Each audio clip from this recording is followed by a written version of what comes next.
Hello friends, आज मैं आपके लिए No Time to Die movie explain करने जा रही हूँ। ये मूवी 2021 में रिलीज हुई है। मूवी के स्टार्टिंग में ही हम एक लड़की को देखते हैं जिसका नाम मैडलिन होता है। मैडलिन अभी छोटी है और वो अपनी मॉम के साथ घर पर रहती है क्योंकि मैडलिन की मॉम की तबीयत बहुत ही ज्यादा खराब होती है, इसलिए वो उनकी देख रेख करने के लिए लगी रहती है। एक दिन मैडलिन अपनी मॉम से पूछती है कि हमारे फादर कौन है और उनका नाम क्या है और वो कैसे इंसान है।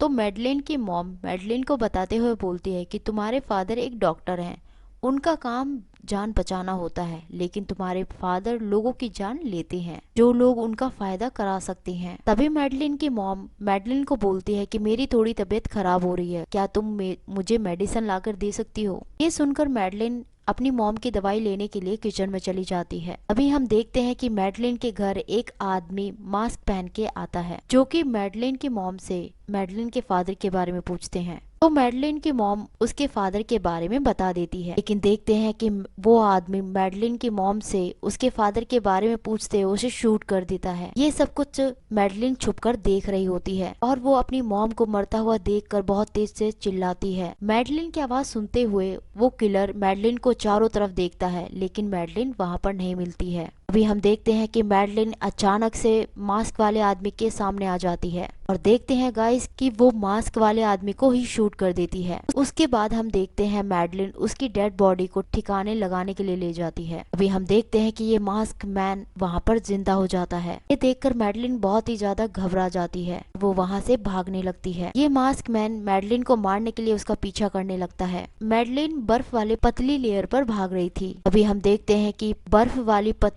लेयर अचानक से टूट जाती है और मैडलिन इस बर्फ के अंदर चली जाती है। बहुत ही निकलने की कोशिश करती है, लेकिन तब तक वो मास्क वाला मैन वहां पर आ जाता है और वो मैडलिन को वहां पर शूट करने लग जाता है। ये देखकर मैडलिन बहुत ही ज्यादा घबरा जाती है। अभी मास्क वाला मैन उसे देखकर बहुत ही ज्यादा डर सा जाता है। मैडलिन पर एक भी गोली नहीं चलाता है, बल्कि वो मास्क वाला मैन बर्फ के चारों तरफ गोलियां चलाता है और गुस्से में वहां से चला जाता है। फिर हम देखते हैं कुछ सालों बाद का सीन। यहाँ पर हम देखते हैं मैडलिन अब काफी बड़ी हो चुकी है, जो कि जेम्स बॉन्ड के साथ अपनी हैप्पी लाइफ बिता रही है। जेम्स मैडलिन को इस आइलैंड से दूसरे शहर में जाता है, जिसके बाद वो लोग एक होटल में रुकते हैं और वो दोनों अपना टाइम काफी रोमांटिक टाइम स्पेंड करते हैं। नेक्स्ट डे मॉर्निंग में हम जेम्स बॉन्ड को देखते हैं, वो एक वेस्परलैंड की लेडी के कवर पर पहुंचता है। यहाँ पर हम देखते हैं जेम्स बॉन्ड पहुंचकर काफी ज्यादा इमोशनल हो जाता है। अभी अचानक से हम देखते हैं कि वो कवर अचानक से ब्लास्ट हो जाती है। इस कवर को ब्लास्ट करने की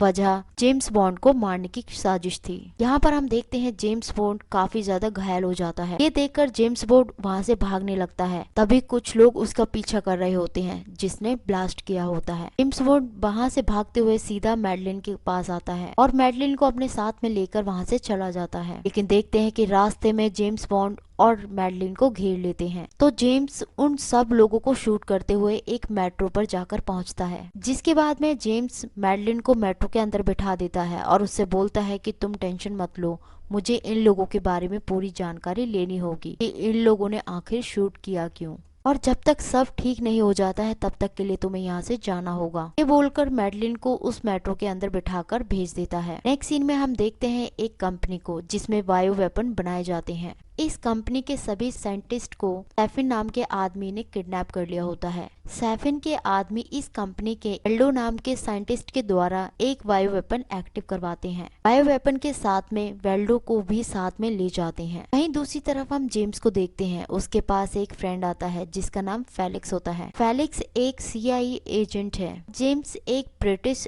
स्पाई है, लेकिन जेम्स ने अपने काम से रिटायरमेंट ले ली है। यहाँ पे फेलिक्स जेम्स बोलता है कि बायो वेपन की कंपनी पर हमला कर एक बायो वेपन एक्टिव करा लिया है और इस कंपनी के वेपन के साथ एक साइंटिस्ट को भी पकड़ कर ले गए हैं। उस साइंटिस्ट का अभी तक कोई पता नहीं चला है, लेकिन कुछ दिनों पहले उसे क्यूबा में देखा गया है। अगर हम उस साइंटिस्ट तक पहुंच गए तो हम जाहिर सी बात है कि उस आदमी तक अपने आप ही पहुंच जाएंगे जो यहाँ से बायो वेपन चुरा कर ले गया है। ये सब बताते हुए फेलिक्स जेम्स से बोलता है कि इस काम में तुम्हें मेरा साथ देना होगा, क्योंकि इस काम में मैं अपने डिपार्टमेंट के लोगों पर बिल्कुल भी भरोसा नहीं कर सकता हूँ, इसलिए मुझे इस मिशन को कंप्लीट करने के लिए तुम्हारा साथ चाहिए होगा। ये सब सुनकर जेम्स फेलिक्स को बताता है, मैं तुम्हें सोच कर बताऊंगा। फेलिक्स को ये बताते हुए वहाँ से जेम्स चला जाता है। जेम्स जब अपने घर पहुँचता है तो वहाँ पर देखता है कि एक ब्रिटिश साइंटिस्ट आई हुई है जो जेम्स को अपना नाम नॉमी बताती है। वो बताती है, तुम्हारे रिटायरमेंट के बाद मुझे तुम्हारी जगह पर रिप्लेस कर दिया गया है और अब इस डिपार्टमेंट में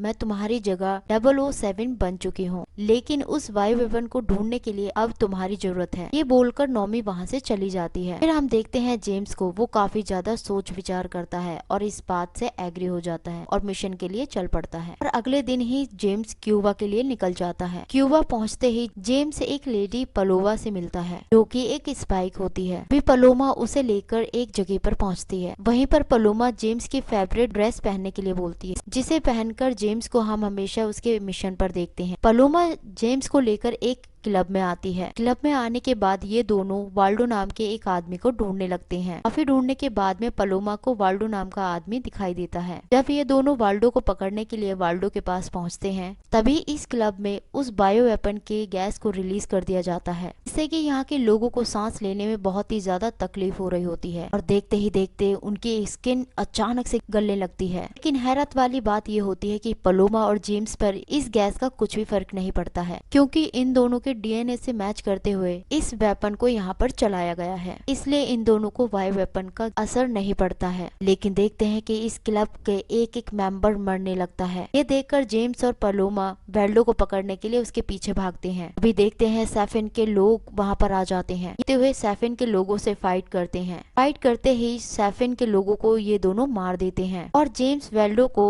वेपन्स के साथ से पकड़ लेता है और वेल्डो को अपने साथ लेकर वहाँ से जाने लगता है। अभी वेल्डो जेम्स से पूछता है कि ये सब क्या चल रहा है और तुम मुझे कहाँ पर लेकर जा रहे हो। तो जेम्स उसे बताते हुए बोलता है कि मैं तुम्हें एक सेफ जगह पर लेकर जा रहा हूँ और ये सब कुछ क्या चल रहा है उस जगह पर पहुंचकर सब कुछ पता चल जाएगा तुम्हें। अब जेम्स वेल्डो को लेकर फेलिक्स के पास पहुंच जाता है। अब यहाँ पर पहुंचने के बाद में जेम्स और फेलिक्स वेल्डो के इस वेपन के बारे में पूछने लगते हैं। तभी वहाँ पर फेलिक्स का एक आदमी लोवन जेम्स और सैफलिन पर हमला कर देता है और इस हमले में लोवन फेलिक्स को मार देता है और वेल्डो के साथ में उस वेपन को लेकर चला जाता है। वहीं दूसरी तरफ फेलिक्स जेम्स को बोलता है कि तुम्हें कैसे भी करके वेल्डो से इस वेपन को ढूंढना होगा और इन लोगों को वेपन को यूज करने से रोकना होगा। नेक्स्ट सीन में हम देखते हैं जेम्स मैडलिन के पास पहुंचता है। यहाँ पर पहुंचने के बाद वो देखता है कि मैडलिन के पास एक छोटी सी बच्ची है। मैडलिन इस बच्चे के बारे में बताते हुए बोलती है कि ये तुम्हारी ही बेटी है। जेम्स अपनी बेटी को देखकर बहुत ही ज्यादा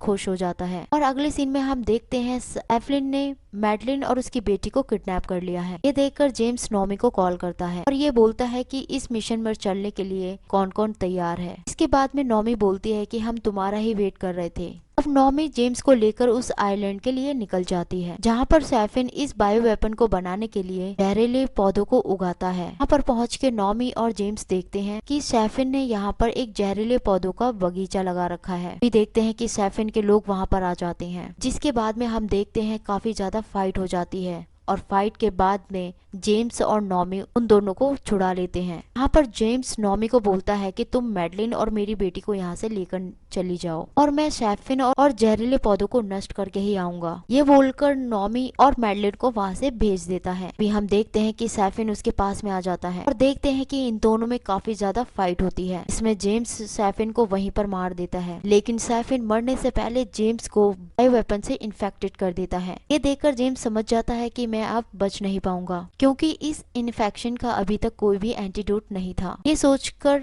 जेम्स नॉमी को कॉल करता है और बोलता है कि मेरी लोकेशन पर जल्दी से 3 मिसाइलों को भेज दो, जिससे कि मैं पूरी तरह से जहरीले पौधों की खेती को नष्ट कर सकूं। अब इस आइलैंड पर हम 3 मिसाइलों को आता हुआ देखते हैं, जो कि इस आइलैंड से टकराते हुए पूरी तरह से ब्लास्ट हो जाता है और सब कुछ खत्म हो जाता है। देखते हैं फ्रेंड्स, जेम्स बॉन्ड भी यहाँ पर मारा जाता है और इस मूवी की इसी तरह से इमोशनल एंडिंग खत्म होती है।